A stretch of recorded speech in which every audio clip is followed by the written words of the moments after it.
Goofy's Sky School. Well, Goofy's my favorite of our kind of classic Fab Five characters, so I love a good treetop coaster, so why not? It's funny because I actually reopened it from closing it for Mulholland Madness to turn it into Goofy Sky School. So she's opening team for that so too. I opened it. So yes. I will say it's fun when you're over at the hotels and you hear that as they go around the corners. So true.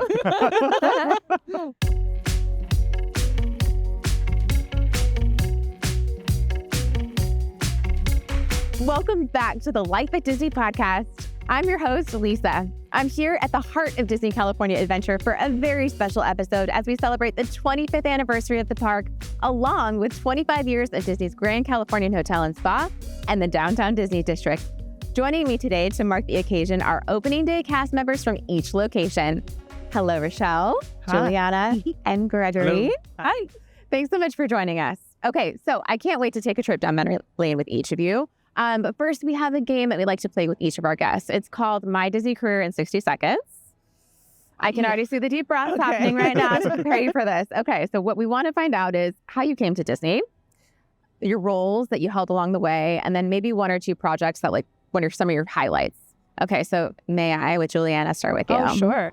All right, I started in the fall of 1998 and really spent my first 19 years in our theme parks learning how to do operations and all kinds of areas. Most of my time was spent in store operations and attractions and guest relations. And I think what stands out during that time is getting to work on some of our very classic and iconic attractions. Like I got to learn the Jungle Cruise and work at the Haunted Mansion and Pirates. So these are some attractions that Walt himself had either commissioned or been a part of creating, which is really fun. I spent the last 8 years working in professional training and development in a couple of different roles, but really taking a lifelong love of leadership that I have and getting to talk to other organizations about how we do things at Disney, but also learn a lot from them along the way. A couple of career highlights for me were getting to be a part of what we called the Disney Team of Heroes initiative. This was an enterprise initiative to help improve the pediatric healthcare experience for kiddos who were facing life-threatening illnesses. So I got to travel around and work with hospitals all over the world and bring a little Disney magic to people, which is always fun. We also hosted some summits that were really focused on great causes like the Veterans Institute, helping people transition to civilian life, and then our Women's Leadership Summit that I got to host. So lots of fun things, but those do stand out as some of the really exciting moments. Really, truly so special and such a variety of incredible things. Greg, over to you. Okay. Well, I always wanted to work at Disney, so when an opportunity came up to get hired in custodial, I took that. I was one of the very first rollerblading sweepers at Disneyland, and it's also where I met my beautiful wife while she was working in store operations. Then I went to TDA. I worked in... TDA. Yeah. So, for those who don't know, that's Team Disney Anaheim. Yeah, so worked in cast activities. I went to the hotels, worked in cast enhancement. I went back to TDA, worked in Disney University. Then I had the opportunity to get hired at the Disney's Grand Californian Hotel. I was part of the opening team there.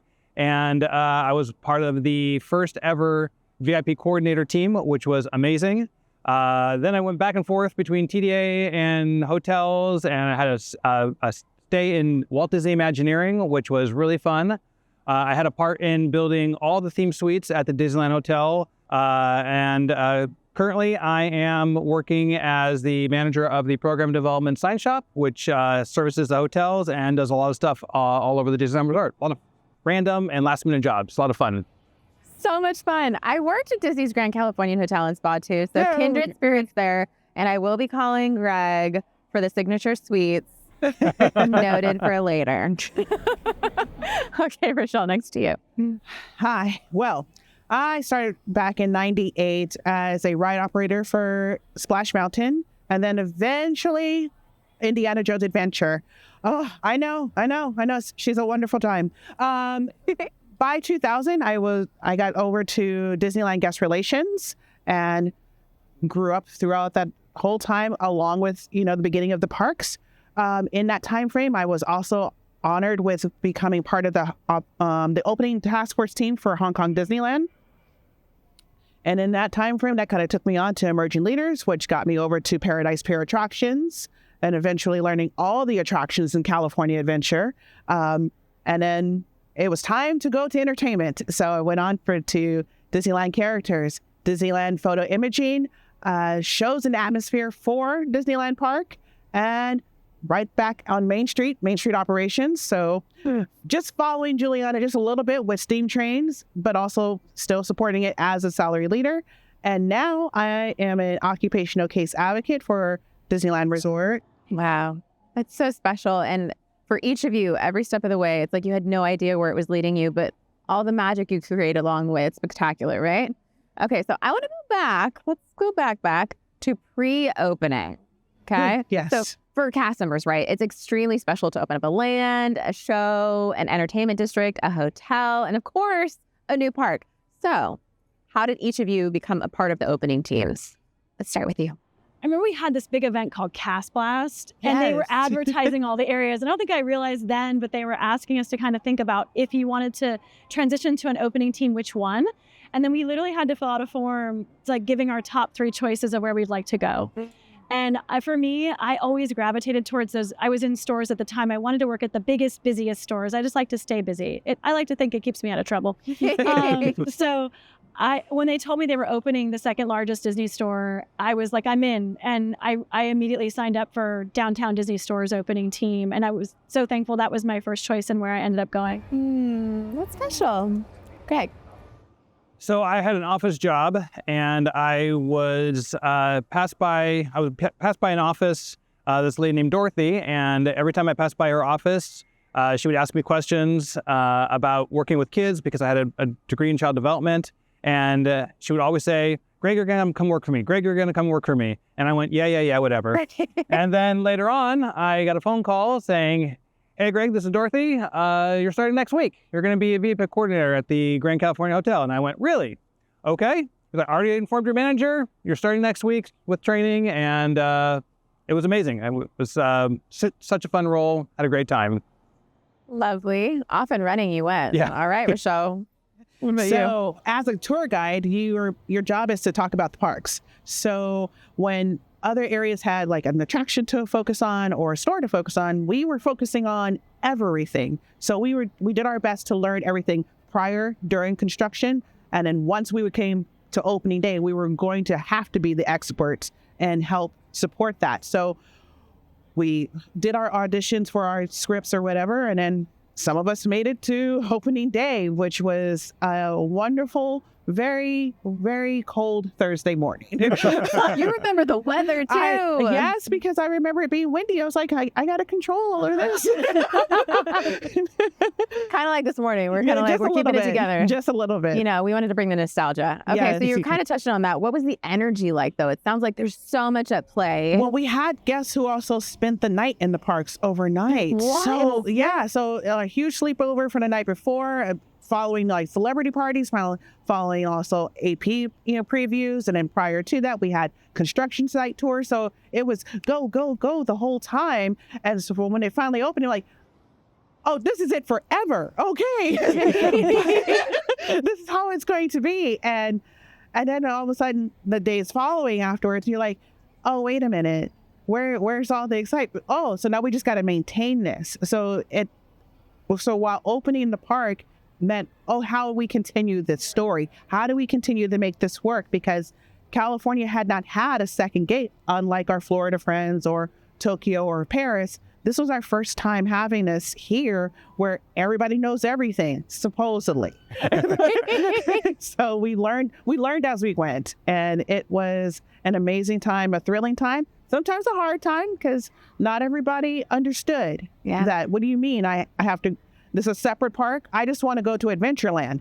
Yeah, well, Adventureland's in Disneyland, but California Adventure is a whole separate experience. Yes, it was a great time. That's so fascinating. 25 years later, I wouldn't think about that because it's so muscle memory now. Of course, you know where to go, but that's true. Guests are trying to figure it out, trying to navigate and learn. So clearly, thank you for what you know, how you brought that to life. What about you? How would you describe the energy as you're about to open the parks? For us, we were all just very nervous. Really? I remember we had our first guests all booked. Walt Disney Travel Company had booked everyone for the hotels. And I remember the day we first opened the phones and it was just like, oh, what happened?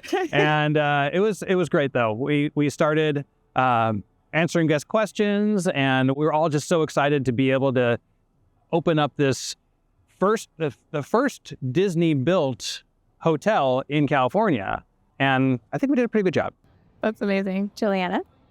I think opening day specifically, same thing you said. We were nervous because it was so new, but it was like the first time all of us were in our costumes and we were so ready. Maybe you're not aware, but we have some brand loyalty and some big fans, right? So we're also big fans. We were introducing new product lines that had never been done before. We had like upscale products, and it was so exciting to like open those doors. I do think that day one, the majority of the money they got was from gas members, though, because we've been waiting to buy stuff ourselves. Like we're some of the biggest fans. I feel you. And we weren't really allowed to buy anything till opening day, but it was also truly the height, like the apex of pin trading and collecting pins. Yeah. And they created some limited edition pins for us that were the logo of the store. And limited edition pins are already very popular, but these were also numbered. So we had a line of people waiting to get inside the door to buy merchandise. So I think I remember that too. Yeah, Yes, we were really proud that the Wow. most popular merchandise was inherently the store we'd all been working 6 months to open, which was really, really cool to kind of see and be a part of. See it all come to life. Yeah. Are there any other core memories, anything that you just cherish and you remember from that time? I think it's also taking like even celebrities around the resort, having that opportunity to even share this new leg of the story with somebody who already thinks they already know. Like no matter how long they've been with Disney or Disneyland or grew up here, and you take them through like, oh, I didn't know about this. I didn't know, you take them on Soaring Over California and you're just sitting there to look at their reaction. And you're like, you see some tears or you hear some screams because they weren't expecting to be put into this whole thing, or like, hey, you're gonna have fun at California Screaming now in Credit Coaster, and they're like, wait, you're not coming with me? No, I'm gonna wait for you here. And they come back and they're like wind blown. You're like, but I want to do it again. And like, of course, let's do it one more time. So it was great to kind of like either begin their visit again with something new, or end their familiarity with like trying to teach them something. Yeah. What about you? I would say for us, it was, again, because we were creating something new. So it was so much fun to just experiment. And a cast member would say, what if we read to our guests at night as a turn down? And so, we'd grab some books and we went up to Concierge Lounge and we had guests come in and we did bedtime stories. Or cast member would say, what if we did Santa Claus faces using shaving cream, and puffs up, and like, we'll do Santa Claus faces. Let's do an Easter egg hunt. All these ideas that people would do, and they're just like, yeah, let's do it. There was so much freedom and so much opportunity to make magic for our guests, and a lot of those things of just creating something new, building something new from scratch was so much fun. Special. And then right before we opened, we had some people from Imagineering come down and really explain the story of World of Disney and Marceline's Confectionery and give us some of the insight. We all know that we're great world-class storytellers, but it really solidified for me that at Disney, there's no such thing as an unimportant detail. Like every fixture and every color and everything we were selling was meticulously created. It gave us a really big sense of pride. And then we were telling the story, like when people would ask, like, oh, do you know why that was chosen? Or this is what Tony Baxter told us, or this is what we heard about why this is so important. So we just had a tremendous amount of pride and excitement. And there still is these rich stories. I love how detailed we are, even, the attractions we expect, but everything here has purpose and intention. It was something I learned, but it was also something I was able to share with the people who wanted to be fanatical. And then there's a saying in stores that these are the tangible memories. So after they've gone home and they're no longer on the Orange Stinger, this is what's going to really be the tangible memory of their trip. So we took a lot of pride in like helping them select the right souvenir, not just because we're trying to sell them something, but because we wanted it to be a fond memory they would see for years to come. Maybe a picture frame that was going to live on the mantle they'll talk about for the next 20 years.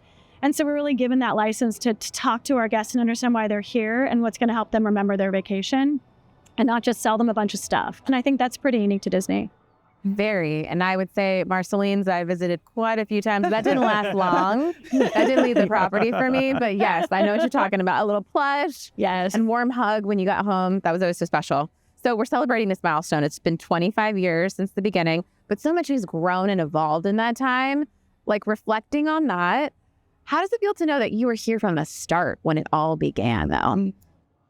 Oh, it's so much fun. It's a little surreal. I hate to say it because it's your experience. You're like, it hasn't been that long. I remember when I got asked to do this, I'm like, but I'm only 30. So how is it possible? We're celebrating the 25th anniversary. Right. But it gives me I like to think of both. I don't want to get so precious that I can't be excited. I love when we change. I love when we add a new attraction. I love when new experiences continue to pop up. But it makes me very nostalgic for when we were one theme park. And there was a little bit of an era where you could kind of know everyone. Remember when I walked on Main Street for the first time, I was training on Main Street stores, and everyone knew my trainer was a trainer.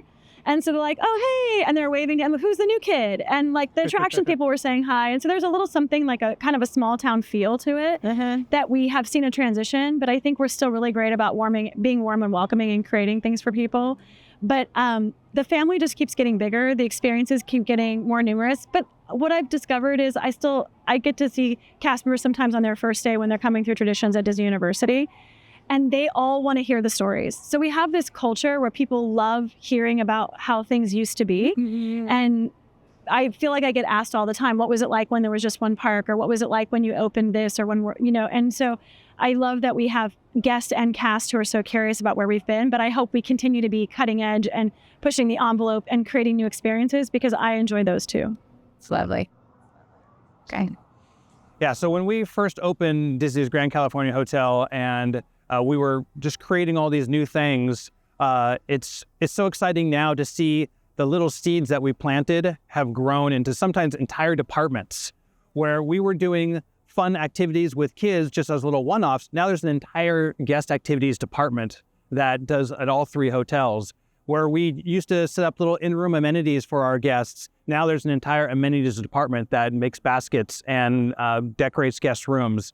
So that's what really is so neat. Is like we helped start that, and not only did we help start it, but it was something that was good enough that they kept doing and grew it and made it better. And so many times we're like, oh, back in my day. But yeah, back in my day, there's only one park. But look at around us. This is great. This is what we've been able to create by moving forward and taking chances and trying new things. So it's really neat to see the growth and to see the evolution of the parks and the Disneyland Resort to what it is today. I will admit that after all the excitement and all the events and just trying to even maintain what California Adventure is or was hard, because guests really were looking for a second Disneyland, and we didn't have that. We didn't even have characters here yet. We had a lot of entertainment. We had, a lot of great restaurants, but it was still trying to get that through.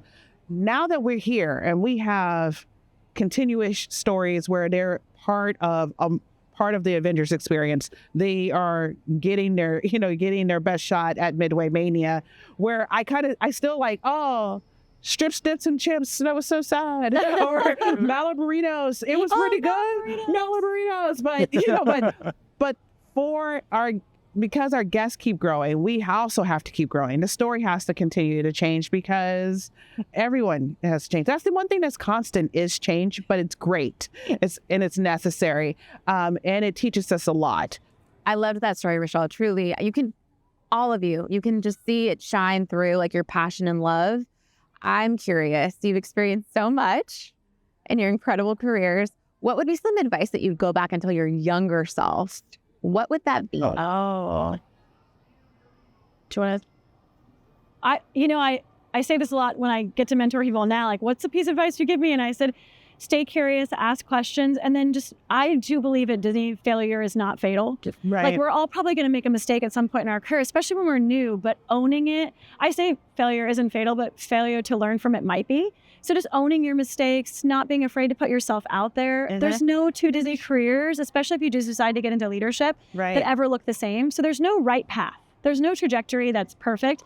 But I do think someone who's really self-aware, who can kind of say when they don't know or ask for help. And then when there are moments where we make missteps, because we're all going to make them, when that learning curve is really short, because you can kind of own it and move forward and not beat yourself up too much, which we all love to do. I used to be a black belt and beating myself up. And so I think that if I could tell that 19-year-old who hired in, hey, like none of this is going to be the career-ending move. And in fact, the more you talk to people and look at the community of people who work here, you understand that everyone has made a mistake. And the more I talk about that as a leader, I think it makes the leadership more approachable, because you're not a leader because you're perfect or you figured everything out. We're here to serve people, and we're here to help people reach their full potential. And along the way, we're okay helping each other out when we do have those missteps. So true. Rejection is redirection It sometimes. is. I like So- that. That is It's nice. true. That is nice. I do love that. I learned it from you. You gave me that one. Okay, but- put it on a T-shirt, basically. Okay, I'm gonna write that down for later. Great. Well, I am very fortunate to be able to actually kind of talk to my younger self, because my daughter, Katie, works here. And so a lot of the advice that I give her is similar. Own your mistakes. Don't sweat the little things. We work at Disney. Is such a fun place to work. So, revel in that. Enjoy that. We get to make magic. We get to take people away from the real world and bring them to these magical places here. And it could be as simple as someone drops their popcorn and refilling it. It could be, seeing a kid crying and, making a goofy face and making them smile. It could be doing what my daughter does, trivia, with guests in waiting for the parade. So all these little things, we get to do that. We get to do that for a living and get paid for it. How fun is that? So yeah, don't sweat the small stuff. Focus on the magic and just enjoy your time here. Awesome. I would say continue to work hard. Just be in the present. Just enjoy the moment. Whatever you think life is going to be, that life plan that you have 5 or 10 years, the world is going to laugh at you, and because it's going to change. So just be present in the moment. Just enjoy it. And yes, learn from it, but don't stay in it too long, because then you won't be able to evolve. Take it for what the moment is and continue to move forward. We have to keep moving forward. It's one of greatest Walt Disney quotes. So Truly is. Oh, rest on Yes. your Completely laurels. agree. So I'm curious though, you have a wealth of knowledge from everything from the opening day to now. I'm curious, do you think there was just something really unique and something that helped you because you started on that team, and how it kind of helped you grow in your career? I think I'm gonna start. Yeah. Yes, because prior to this, never wanted to be confrontational, wanted to stay in the background, never really wanted to be up front. But because of becoming a tour guide and knowing to give the stories and give the spiels, but then also having to explain what California Adventure was over and over again, as well as what the rest of the resort was ready to offer, I think it gave me a stronger background on just being able to present myself better, period. So it pushed me into a place where this is Disney Richelle. This is not, Richelle, outside the berm. So I cherish that, and I take that feeling and kind of push it over into other things. Sometimes when I have to, be the parent, but also continue just to even share with my daughter as well. So she knows that, hey, it's in you too, don't be afraid. Oh, I got some great advice from my leader when I was here at the Disney Grand Californian Hotel. Dorothy, she took us into a meeting one day. We had been here about a year at that point, and she said, I don't expect any of you to be here within the next year or two. I expect you all to move on, and it's my goal to push you forward and push you to your next goal. Wow. And I really took that to heart, as that's what we should be doing as leaders, is not holding on to our best cast members, but trying to help them grow and help them become better people and get to their next goal. And maybe it's a lateral, maybe it's a promotion, but helping find their story and find their place where they feel like they belong to. And there's so many opportunities here at Disneyland Resort. There's hundreds of jobs. I had 15 of them while I was in my 30 years here. So Just a few. and also there's so many good opportunities. And that was one of the things that I took away from that, as from a leadership standpoint, to really focus on your cast and helping them because they'll appreciate it and they'll become better people. And that's at the end of the day, just all boats rise. Yeah. It's a great point. I think back to being on that opening team, and we were a pretty young group. I mentioned that, and we were all willing to like jump in. And the thing I learned like in my bones was everything that's going to happen, we can survive it together if we stick together, and to not have a plan, be relentless about planning and trying to come up with a way we're going to operate today. But then no, when we open the gates every day, or we open the doors, we're going to throw that plan right out the window. Right, absolutely. There's so many factors we could never predict, but it made me really resilient.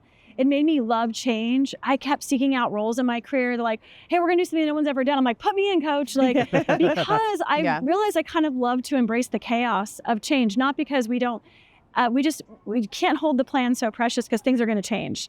The shipment's going to arrive a day late. The mannequins aren't going to get here on time. The timeline has to be flexible. So I really think that's carried through for me. And the other thing is, I said this a lot. I mean it.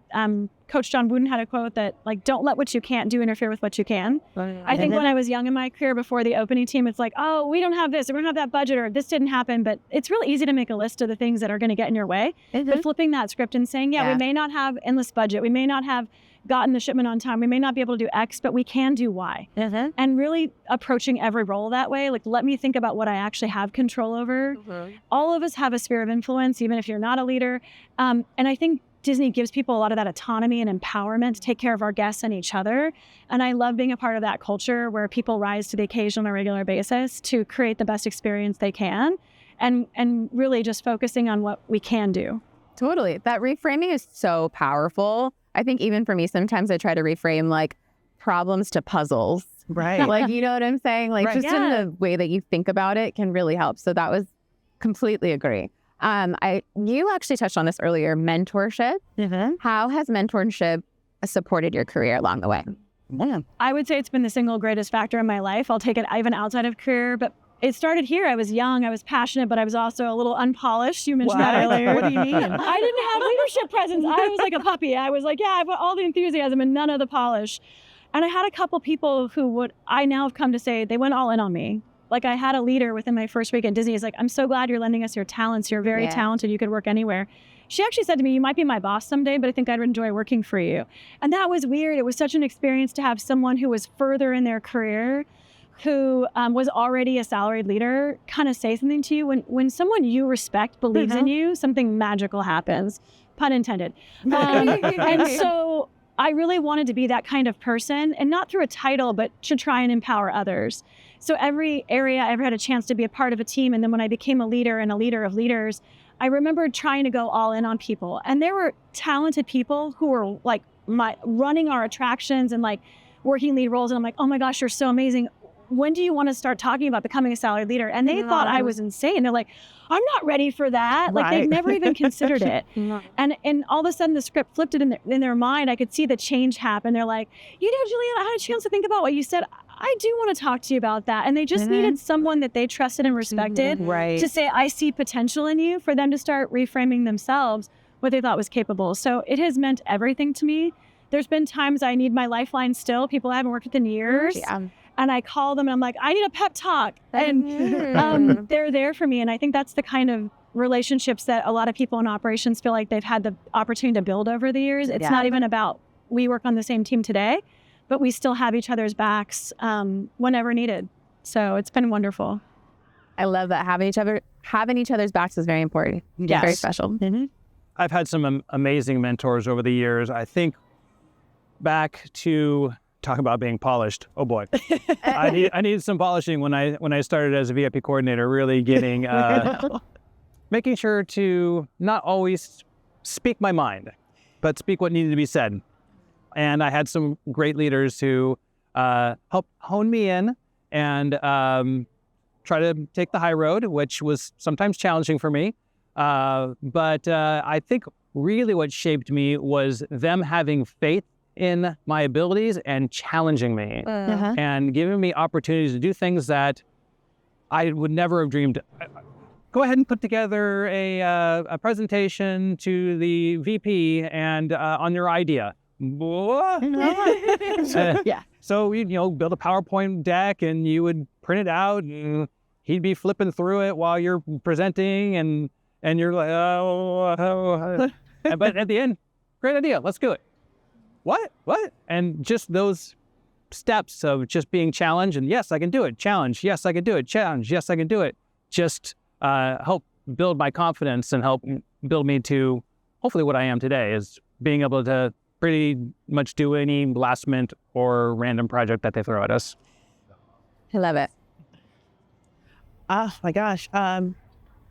Yes, I'm lucky enough to have a few mentors still be here, as well as also have moved on and work in other various parts outside the berm. And also now to also do that for my, for the resort through Thrive. We have a Berg mentorship program called Thrive.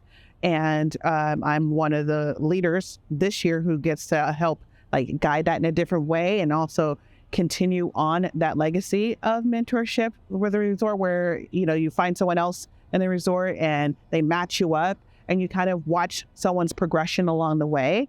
And it's amazing enough, no matter where they may be, whether it is from entertainment or maybe even costuming, it's still the same, because you still see that young person who's I'm ready for it all. And you're like, hold on, Chief, let me Yeah. I get that, but let's, there's a few things along the way. Keep the enthusiasm, but remember, you have to always continue to learn. Yeah. And it has been great. I refuse to believe that it's been 25 years, so I feel like it's just been just 5.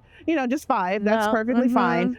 But to see it continuously grow and continuously happen has been, it's just one of the awe moments of having a Disney career for me. So special. What is something that you wish people knew about working for Disney? Oh. Richelle said she's ready. She's ready. She had an idea right there. Do you have an idea? That it's not just one person, that everything here takes a team effort. We make it look like, just one person. No. There's huge teams behind every aspect. Whatever job you think you may want, this place probably has it here on resort property. But know that there's also a team of people who are going to not only work along with you, but also support you along the way. So I just wish they would know that. I love that. If you don't mind to go next, because my answer is exactly the same. It's, you talk to someone who's a long-term cast member, why do you stay? They're almost always going to tell you it's the people. It's the colleagues and it's the guests I get to interact with, but it's also the culture those people believe in and bring to life. And by that, I mean, I can pick up the phone and call someone who I have the pleasure of knowing, but I can also call or Teams message now. I'm dating myself. I can reach out to a complete stranger and say, I need your help creating some magic today. Right. And all of a sudden, our guest service, Spidey sense starts tingling. I'm doing it. And we're unified. And I think at other organizations, they start talking about, well, who's going to pay for that? Who are you? Why are you calling me? Yeah. None of that happens at Disney. People are like, you need help making magic? I'm in. Yeah. And I'm so glad you called me. And now we have a common goal to make the best day for someone ever. You said this earlier, we get to be a part of the best days of people's lives. Right. And so we take that very seriously. And we have tens of thousands of cast members who work here now, and we're all on the same team. It's a pretty rare culture that we get to be a part of. It's lovely. Yeah, we've got security, fire department, doctors, nurses, we've got a pharmacy, we got all these things that are all, people don't realize all the amazing benefits. teams and things that we have here. But I would say it's not all fun and games. Be honest. Yes. You're going to have some hard days. You're going to have some days where it's going to be pouring down rain and you're wearing a costume that's not the most comfortable, but those are far and few between, and at the end of the day, you're not going to remember those as much. You're going to remember the kid that you helped make smile, the plush that drops into the rivers of America, and then you go up and replace at Pieces of 8. Those are the things that you're going to remember. Those are the things that you tell your kids and probably your grandkids about. And might be hard some days, but it's all worth it. It's all worth it in the end. Because the hard days make you appreciate the good days even more. Absolutely. Yes. So true. Savoring the sweetness. And true story, I still have a Timon and Pumbaa plush from Main Street from the 90s. When You remember, you Yes. guys. Like, I promise. Like, we make so many I moments might have sold it to you. globally. Might have. I mean, go back and look at some photos. Let me pull up the Polaroids. Okay, I think it's time for a game. Okay. What do you say? All Well, right. we love a game. Okay, are you familiar with blind ranking? Yeah. I'll tell you how it works. I'll tell you how it works. Okay. Okay, so I'm going to give you a list of park attractions from 1 to 5.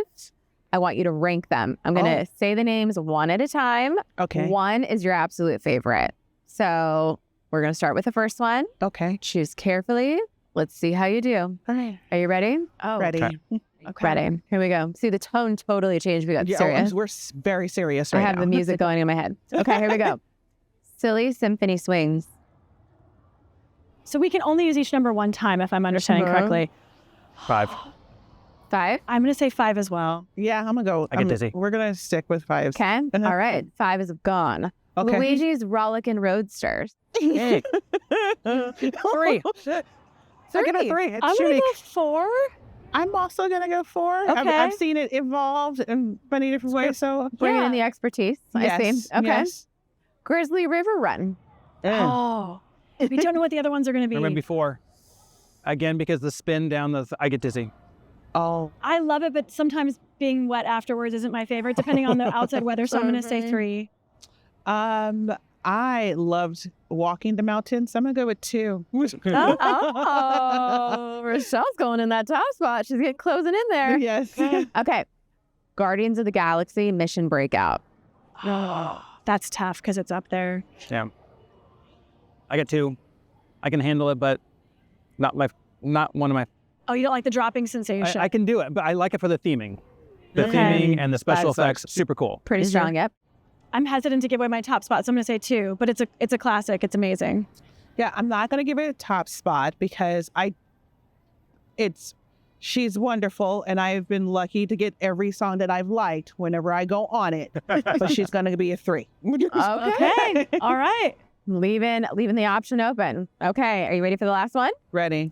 Goofy's Sky School. It's gotta be number 1 then. It's got to be number 1. Well, Goofy's Yeah. my favorite of our kind of classic Fab 5 characters, so I love a good treetop coaster. So why not number 5? Number 1. I'm gonna go with number 1 because it's funny because I actually reopened it from closing it for Mulholland Madness to turn it into Goofy Sky School. Anna. So she's opening team for that so I opened too. it. So yes. Said I got the knowledge on so that thank one. you so much. You're welcome, everyone. Thank you. Bonus opening team. Got it. Okay. Yeah. I will say it's fun when you're over at the hotels and you hear that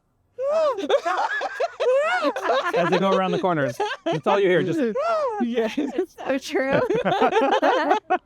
Okay, we got a bonus question for you. no. Ready. Oh, okay. All right. So the Pixar Pal Around attraction, Uh-huh. what kind of gondola are you choosing? Are you choosing a swinging or non-swinging gondola?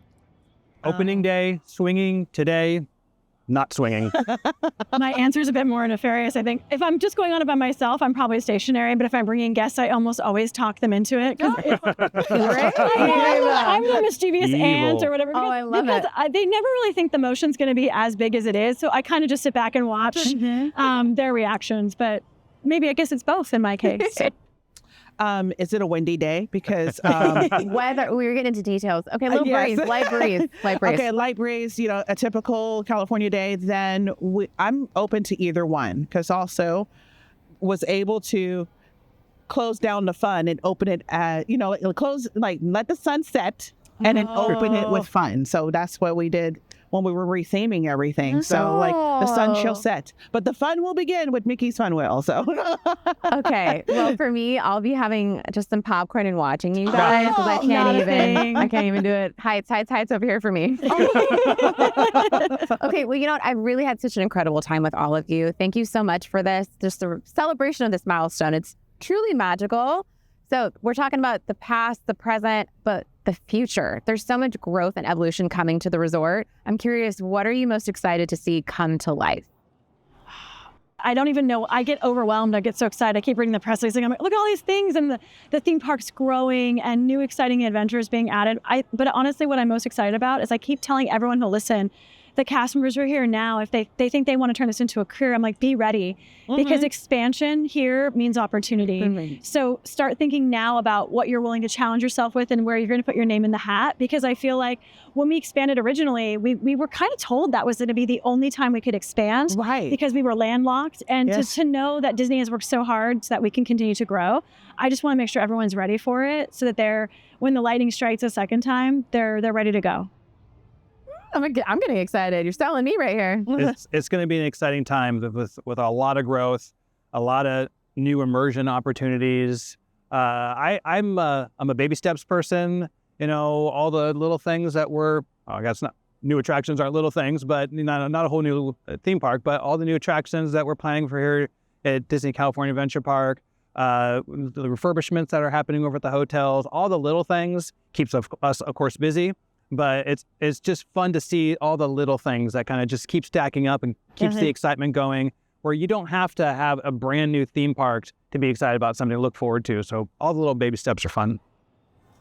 Both of these are really good. I now that I'm not really in park operations as in this role to kind of watch it along the way, I have just decided I'm just going to wait until it actually happens and then experience it in a whole different way that I haven't been able to do in the some years that I've been here.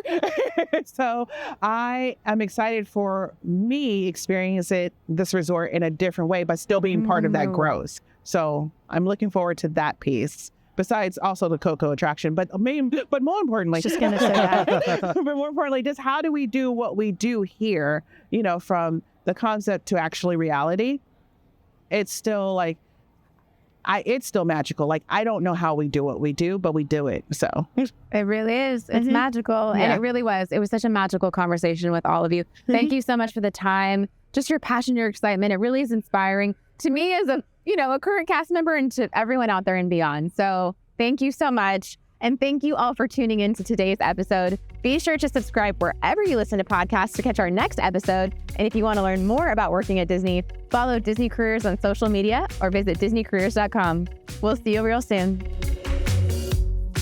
The Life at Disney podcast is produced by Jaron Kaufman and Sarah Monier. In-person production by S. Cook Productions. Videography by Dan Beckman and James Wardle. Editing by Brandon Colon. Social promo by Hannah Butler. Design and graphics by Delaney Regner. Music arranged and produced by Not Young Music Group Incorporated. A special thank you to the teams at Disneyland Resort.